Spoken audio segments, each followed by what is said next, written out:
Olá, meu amigo, minha amiga, estamos de volta aqui no canal A UPA Enfermagem.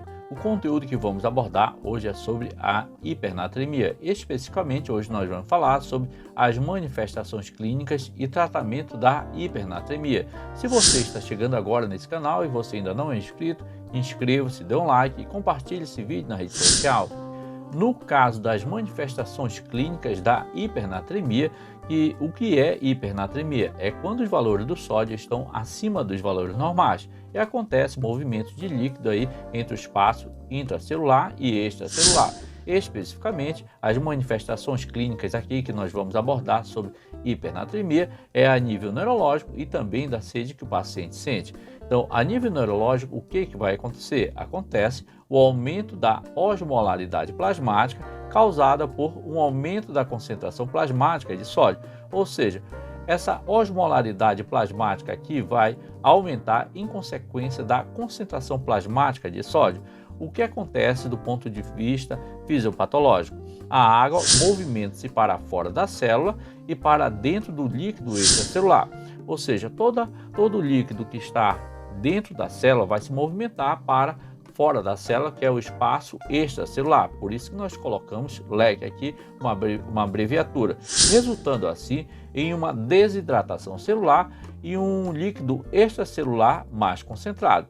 Então, o líquido que está dentro da célula vai para fora da célula, que é o líquido extracelular, sendo que a hipernatremia tem hipernatremia moderada e hipernatremia grave. No caso da hipernatremia moderada, o paciente vai apresentar inquietação e fraqueza nesse caso, em consequência do aumento do sódio no organismo. No caso da hipernatremia grave, o paciente vai apresentar desorientação, ilusão, também alucinação. Tudo porque vai acontecer alterações neurológicas em consequência da hipernatremia. Além disso, outras manifestações clínicas que o paciente pode vir apresentar é a sede. Um forte defensor dos níveis séricos do sódio nas pessoas saudáveis, em que a hipernatremia nunca acontece, a menos que a pessoa esteja inconsciente ou não tenha acesso à água. Então, no caso das pessoas conscientes, ela tem esse mecanismo de defesa, porque ela consegue identificar quando tem pouco, vamos dizer, o corpo está necessitando de líquido, quando está acontecendo o aumento da concentração de sódio no organismo. Observe muito bem nessa frase que um forte defensor dos níveis séricos de sódio nas pessoas saudáveis, em que a hipernatremia nunca acontece, a menos que uma pessoa esteja inconsciente ou não tenha acesso à água. Então, se a pessoa está consciente, se houver necessidade de tomar água, apresentar sede, ela vai tomar, a não ser que ela não tenha acesso ao líquido. Assim ela pode vir a desenvolver assim a hipernatremia, tá certo? Pessoas doentes podem ter o mecanismo de sede comprometido.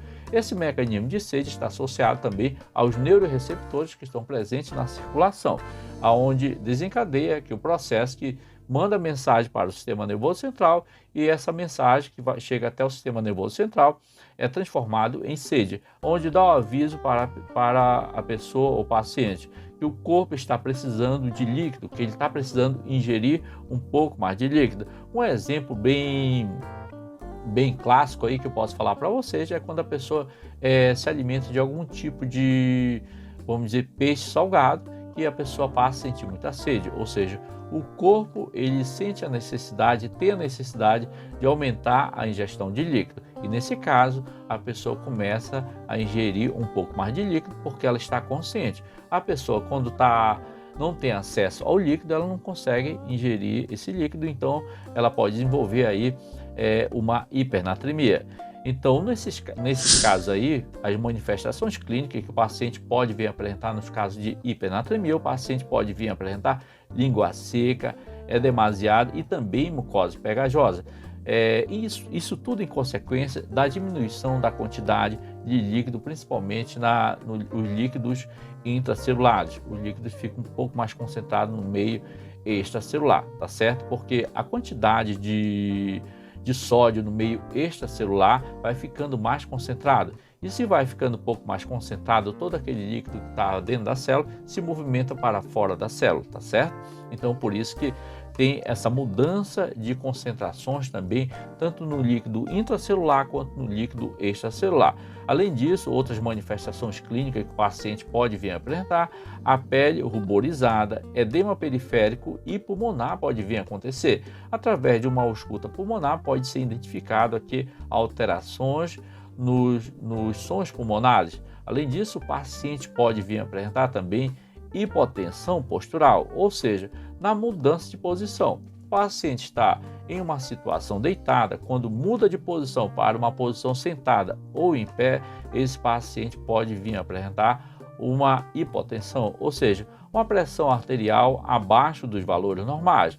Além disso, o paciente pode apresentar aqui oligúria e tônus muscular e reflexos tendinosos. Então, essas são as principais manifestações clínicas que o paciente pode vir a apresentar quando ele tem ou está evoluindo ou está desenvolvendo a hipernatremia. Observe muito bem como que devemos tratar a hipernatremia. Consiste em uma diminuição gradual do nível sérico de sódio através da infusão de uma solução. Então, o nível sérico de sódio no tratamento da hipernatremia, que o sódio está bastante elevado, tá certo? Ele tem que ser baixado ou diminuído gradualmente. Como que pode acontecer essa diminuição do nível sérico de sódio? Através da infusão ou administração de solução de sódio hipotônica, tá certo? E também de solução não salina, que é uma solução isotônica. Cada uma tem uma função no organismo. É bem discutido aqui a administração de solução salina isotônica, como no caso o soro glicosado a 5%.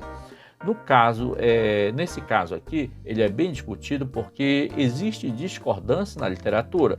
Então, quando se necessita aqui a reposição de solução que optam por uma solução salina isotônica, como no caso o soro glicosado. No caso do soro glicosado, é indicado quando a água precisa ser reposta sem um sódio, ou seja, tu precisa realizar uma infusão de uma solução salina que não tenha sódio. Nesse caso aqui, o soro glicosado não tem sódio. Então, nesse caso aqui, se lança a mão apenas do soro glicosado quando precisa de uma reposição apenas de solução que não contenha sódio, tá certo? No caso da solução que contenha sódio hipotônica, nesse caso, que é mais aceito no meio dos médicos, nas condutas deles, tá? É a redução gradual do nível sérico de sódio, que é menos perigoso para o paciente nesse caso, onde vão estar administrando uma solução de sódio hipotônica, onde essa hipernatremia ela vai sendo baixada gradativamente através da administração calculada de maneira correta e controlada também de uma solução de sódio hipotônico, tá certo? Então vai acontecer nesse caso uma redução gradual no nível sérico de sódio. Assim o paciente não vai apresentar risco de apresentar edema cerebral. Então esse é o principal argumento da administração de solução de sódio hipotônica nesse tipo de situação. Observe muito bem que no tratamento clínico da hipernatremia, os médicos consideram que uma solução de sódio hipotônica é mais segura que o soro glicosado a 5%, porque vai acontecer a redução gradual do nível sérico do sódio. Então, eles consideram que uma solução de sódio hipotônica é mais seguro do que o soro glicosado, porque os níveis séricos do sódio que está causando a hipernatremia vai ser reduzido gradualmente, tá? Esse sódio a nível sérico, tá certo? Sendo que a diminuição do nível sérico do sódio tem menos risco para o paciente, onde o paciente não vai correr risco de apresentar edema cerebral. Como regra geral, o nível sérico de sódio é reduzido em velocidade não superior a 0,5 a 1 miliequivalente por litro hora, ou seja, em regra geral, tá certo? Ou seja, essa redução de sódio no organismo, ela não pode ser abrupta, muito rápida, ela tem que obedecer critérios e tem que ser reduzido gradativamente. E esse critério obedecido atualmente é uma redução não superior a 0,5 a 1 miliequivalente por litro por hora. Então, essa redução tem que ser gradual. No caso, quando o paciente apresenta hiperglicemia grave com hipernatremia, nesse caso, são administrados solução de sódio hipotônico, tá certo? Além disso, a hipernatremia pode ser tratada também com acetato de desmopresina, que são hormônio antidiurético sintético, que são administrados nesse caso quando o paciente apresenta diabetes insípido. Então, essas situações aqui nos levam a ter o conhecimento como tratar o paciente que apresenta a hipernatremia. E se você está chegando agora nesse canal e você ainda não é inscrito, inscreva-se, dê um like e compartilhe nosso vídeo na rede social. Ficamos por aqui e até a nossa próxima aula. E fique com Deus!